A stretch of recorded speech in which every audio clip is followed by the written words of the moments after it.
কক্সবাজারে অতিবৃষ্টির কারণে এই মুহূর্তে কিন্তু পাহাড় ধসের শঙ্কা রয়েছে এবং গতকাল থেকে এই পর্যন্ত অর্থাৎ ২৪ ঘন্টায় আবহাওয়া অধিদপ্তর যেটি আমাদেরকে তথ্য দিয়েছেন,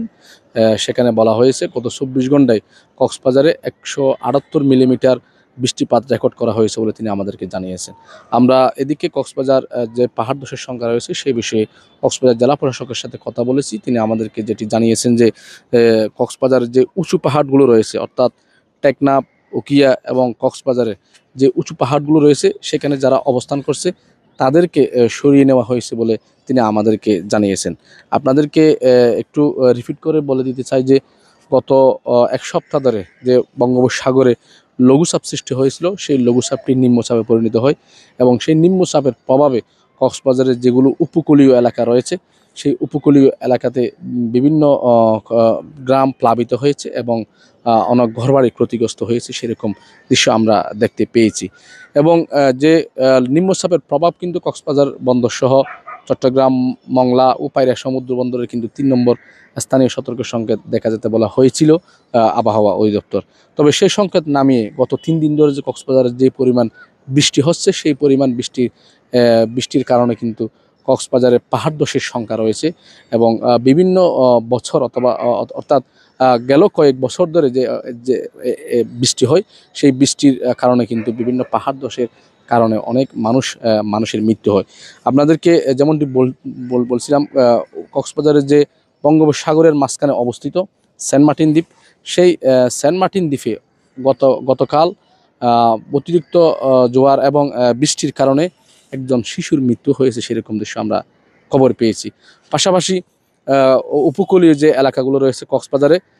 সেন্ট মার্টিন, মহেশখালী এবং কুতুবদিয়া, সেই উপকূলীয় এলাকাতে বেড়িবাঁধের যে ভাঙা বেড়িবাঁধগুলো রয়েছে সেদিক দিয়ে সেই ভাঙা বেড়িবাঁধ দিয়ে কিন্তু জোয়ারের পানি এবং বৃষ্টির কারণে কিন্তু প্রচুর পরিমাণ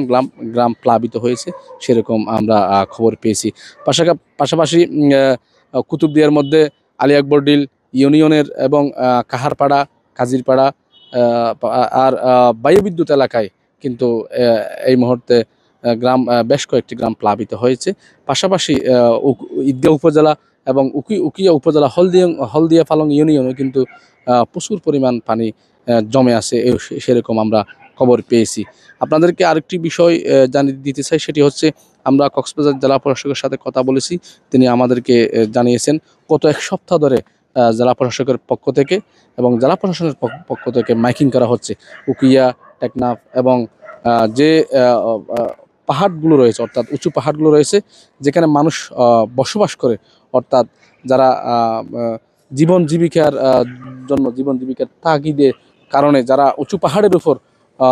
বসবাস করে রাত যাপন করে তাদেরকে সরিয়ে নেওয়া হয়েছে বলে তিনি আমাদেরকে জানিয়েছেন। এবং গত এক সপ্তাহ ধরে যে কক্সবাজারের আবহাওয়া খারাপ ছিল সেই আবহাওয়ার মধ্য দিয়ে এবং নিম্নচাপ, ঘূর্ণিঝড় সব কিছু মিলে এবং অতিরিক্ত বৃষ্টি সব কিছু মিলে কিন্তু কক্সবাজারের আবহাওয়া খারাপ রয়েছে। এবং পাশাপাশি উপকূলীয় যে এলাকাগুলো রয়েছে কক্সবাজারের মধ্যে সেন্ট মার্টিন, বিশেষ করে সেন্ট মার্টিন, কুতুবদিয়া, মহেশখালী এবং হলদিয়া পালং ইউনিয়ন, উকিয়া উপজেলার এবং রামু, ঈদগাঁও উপজেলা সহ বিভিন্ন উপজেলার বেড়িবাঁধ দিয়ে কিন্তু জোয়ারের পানি এবং অমাবস্যার জোয়ারের পানি একসাথে হয়ে এবং বিভিন্ন গ্রাম প্লাবিত হয়েছে। তো বিশেষ করে এখনও পর্যন্ত সেন্ট মার্টিনে কিছু গ্রাম পানিবন্দী রয়েছে, তারা সেরকম আমরা খবর পেয়েছি। এবং কুতুবদিয়া উপজেলার মধ্যে বেড়িবাঁধ দিয়ে যে জোয়ারের পানি, সেই জোয়ারের পানিতে বিভিন্ন গ্রাম প্লাবিত হয়েছে এবং বিভিন্ন ফসলি জমি নষ্ট হয়েছে এবং